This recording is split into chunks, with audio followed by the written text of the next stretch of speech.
7절부터 14절까지의 말씀을 제가 봉독해 올립니다. 골짜기에 있는 모든 이스라엘 사람이 그들의 도망한 것과 사울과 그의 아들들이 다 죽을 것을 보고 그 성읍들을 버리고 도망하매 블레셋 사람들이 와서 거기에 거주하니라. 이튿날에 블레셋 사람들이 와서 죽임을 당한 자의 옷을 벗기다가 사울과 그의 아들들이 길보아 산에 엎드러졌음을 보고 곧 사울의 옷을 벗기고 그의 머리와 갑옷을 가져다가 사람을 블레셋 땅 사방에 보내 모든 이방 신전과 그 백성에게 소식을 전하고 사울의 갑옷을 그들의 신전에 두고 그의 머리를 다곤의 신전에 단지라. 길르앗 야베스 모든 사람이 블레셋 사람들이 사울에게 행한 모든 일을 듣고 용사들이 다 일어나서 사울의 시체와 그의 아들들의 시체를 거두어 야베스로 가져다가 그곳 상수리나무 아래에 그 해골을 장사하고 7일간 금식하였더라. 사울이 죽은 것은 여호와께 범죄하였기 때문이라. 그가 여호와의 말씀을 지키지 아니하고 또 신접한 자에게 가르치기를 청하고 여호와께 묻지 아니하였으므로 여호와께서 그를 죽이시고 그 나라를 이새의 아들 다윗에게 넘겨주셨더라. 아멘. 자, 오늘 우리가 함께 읽은 본문 역대상 10장은 사울 왕의 죽음을 담고 있습니다. 지난 9장에서 전반부에는 그동안의 이스라엘의 족보를 마무리하는 단계다, 그렇게 말씀드렸고, 후반부는 이제 사울에 관한 그 이야기로 화제가 전환이 되는 부분이다 라고 말씀을 드렸습니다. 사울부터 이야기가 다시 시작이 되는 이유는 바로 사울이 이스라엘의 초대 왕이었기 때문입니다. 오늘 본문은 우리가 그동안에 자세히는 깨닫지 못했던 이 사울의 죽음 이후의 이야기에 대해서 설명을 해주고 있습니다. 사울은 블레셋에게 패하게 되자 자기 칼에 자기가 엎드려서 죽는 것을 선택했습니다. 그는 할례받지 못한 자가 자기를 욕되게 할까봐 두렵다라고 말하면서 그렇게 죽은 것입니다. 자, 이것은 얼핏 보면 사울이 정말 하나님의 택한 백성으로서 엄청난 자부심을 갖고 있는 것처럼 보입니다. 그러나 사실상 사울의 삶은 하나님을 사랑하고 하나님을 섬기는 삶이 아니었습니다. 그는 자기의 아들을 바알의 사람이다 라고 이름을 붙일 정도였지 않습니까? 바알 신앙에 대해서 문이 열려있는 사람이었습니다. 거기다가 사울은 자기 자신을 우상으로 삼아서 자기를 섬기던 사람이었습니다. 그는 늘 하나님의 명령에 순종하는 것보다 자기의 자존심을 더 중요하게 생각했습니다. 그래서 아말렉 사람들을 다 진멸하라고 거기에 있는 생명들을 다 멸절시키라던 하나님의 말씀에 불순종하고 거기에 아각 왕을 살렸고 거기에 있던 살찐 짐승들을 죽이지 않고 자기의 것으로 챙겼습니다. 그리고 그것에 대해서 사무엘이 책망했을 때에도 그러지 마세요. 백성들 앞에서 나를 좀 높여주세요 하면서 자기와 함께 제사를 지내달라, 그렇게 이야기를 하는 것입니다. 그만큼 그는 자기 자신의 체면, 자기 자신의 자존심을 중요하게 생각했습니다. 자, 그런데 그런 이 자기 사랑, 자기 명예에 대한 걱정은 그 죽음에서도 여지없이 발휘가 되고 있는 것입니다. 그러니 그가 할례 없는 자의 손에서 죽는 것이 두려운 것은 정말 그것 때문에 이제 하나님의 명예가 더럽혀지는 것이 두렵다, 그것이 아니었고 그냥 이것 때문에 내가 창피를 당할까봐, 죽은 이후에도 자기가 창피를 당할 것에 대한 염려를 하고 있는 것입니다. 그는 정말로 끔찍하게도 자기를 사랑하는 자기 숭배자였던 것입니다. 자, 이렇게 자기를 사랑하는 사울이 죽자 블레셋 사람들은 어떻게 합니까? 그 시신을 발견해서 그 시신의 머리를 치고 갑옷을 취하여서 블레셋 땅에 보냅니다. 그리고 그 모든 그것들을 그 소식을 모든 이방의 신전과 백성들에게 전하죠. 그리고 그 사울의 갑옷과 머리를 자기들의 신전인 다곤 신전 앞에다가 둡니다. 이것은 뭘 말하는 것입니까? 다곤신이 사울을 이겼다, 정복했다. 얼마나 치욕적인 것입니까? 물론 이 사울은 이미 죽었지만 그의 시신은, 그의 존재 자체는 지금 이방 신전 앞에 제물과 같은 모습으로 바쳐져 버린 것 같은 그런 꼴입니다. 이것은 그가 할례받지 않는 자의 손에 죽었다는 소문보다도 훨씬 더 치욕적인 것이죠. 이것은 당연히 하나님의 백성인 대표, 하나님의 백성의 대표인 이 왕으로서는 정말로 어울리지 않는 최후다라고 말씀드릴 수 있습니다. 그러나 반대로 왕이 아니라 그의 개인적인 신분, 즉 하나님이 아닌 바울을 섬겼고 바알신을 섬겼고 또한 자기 자신이라는 우상을 섬겼던 인간 사울의 결말로는 너무나도 당연한 결과다라고 할 수 있는 것입니다. 그는 자기 자신을 하나님이 아닌 우상에게 늘 내어줬더니 결국 그렇게 마지막에는 우상의 제물이 되어버린 것입니다. 이 말씀을 통해서 우리는 깨달아야 됩니다.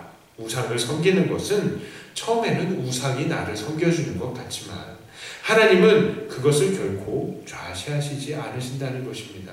그리고 야, 너 우상에게 너를 자꾸 바치냐? 그래? 그러면 그렇게 되어라 하고는 우상에게 그냥 그 사람을 제물이 되도록 내버려 두신다는 것입니다. 그것이 우상 숭배자들의 최후인 것이죠. 자, 우상 숭배자들의 최후가 이렇다고 한다면 우리들은 정말로 조심해야 합니다. 오늘날도 얼마나 많은 사람들이 우상에게 자기를 바치는지 모릅니다. 어떤 사람들은 여전히 그들이 섬기는 정말 신들도 아닌 돌 조각, 그리고 나무 조각, 금속 조각에 자기 자신의 얼마나 많은 시간과 재물, 그리고 더 나아가서 자기의 인생을 얼마나 허비하는지 모릅니다. 이것은 벌써부터 우상에게 자기가 바쳐지고 있다는 이야기죠. 또한 이렇게 눈에 보이는 것이 아닌 보이지 않는 우상에게도 우리들은 자기가 바쳐지고 있다는 것을 깨달아야 합니다. 이 우상의 본질은 무엇입니까? 하나님보다 더 사랑하는 것은 우상이다 라고 말씀드렸습니다.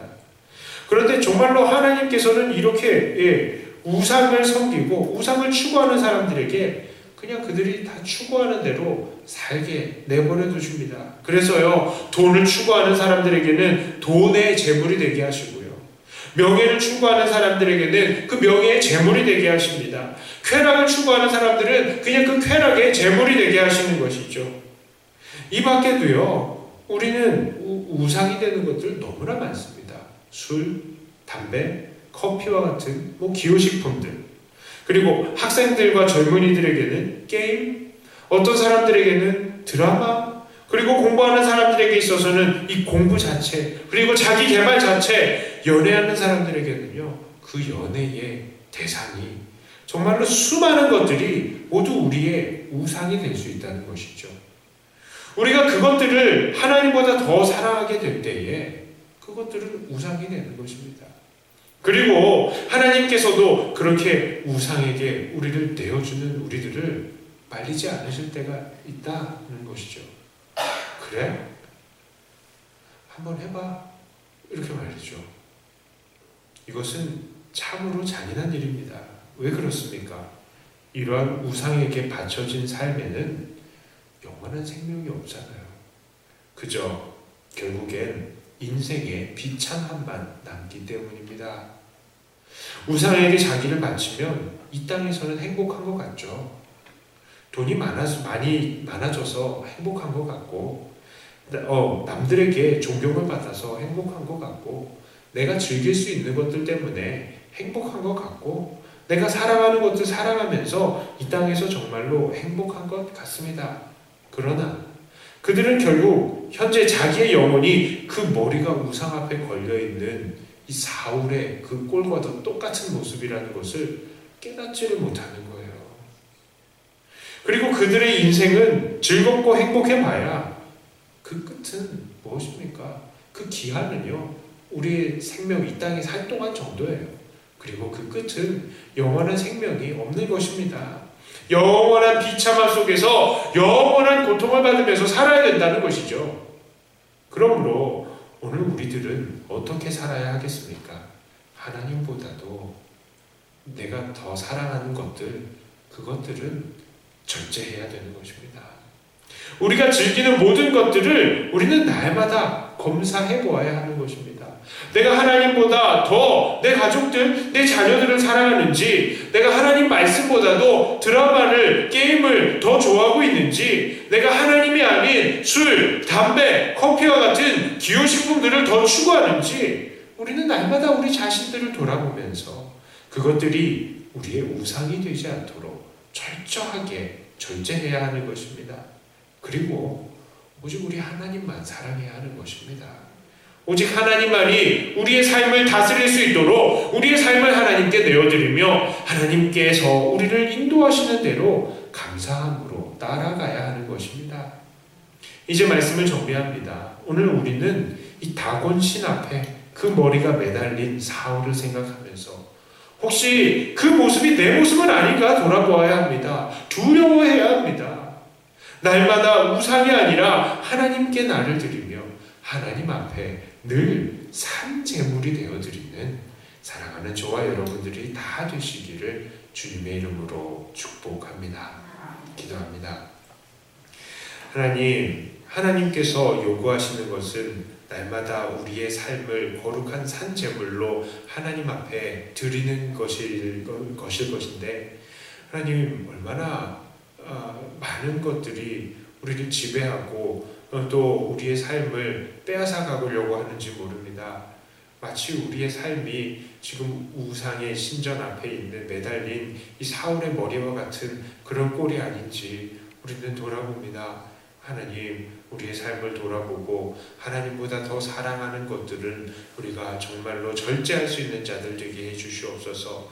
우상에게 우리의 삶을 바치는 것이 아니라 우리의 삶을 우상에게 제물로 내어드리는 것이 아니라 오직 하나님께서 기뻐하시는 거룩한 산제물이 되는 우리가 되게 하여 주시옵소서. 우리의 모든 사랑의 대상은 하나님이 되게 하시고 우리의 모든 찬송과 경배의 대상은 하나님이 되게 하여 주시고 우리의 모든 열정과 사랑의 대상이 오직 하나님만 되게 하여 주시옵소서. 그리하여서 하나님께서 우리의 삶을 보실 때마다 기뻐하시는 우리의 삶이 되게 하여 주시옵소서. 하나님, 여전히 우리는 많은 유혹과 또 여러 핍박 가운데서 살고 있습니다.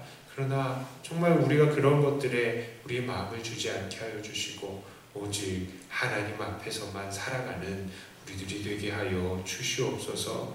하나님, 우리 교회와 우리 사회 속에서 또 우리를 유혹하고 있는 것들, 하나님, 우리가 그 모든 것들은 다 내어버릴 수 있게 해주시고 온전히 깨끗한 우리 교회가 되게 하여 주시고 빛과 소금의 역할을 잘 감당하는 그런 백동교회가 되게 하여 주시옵소서. 감사드리며 우리 주 예수님 이름으로 간절히 기도드리옵나이다. 아멘.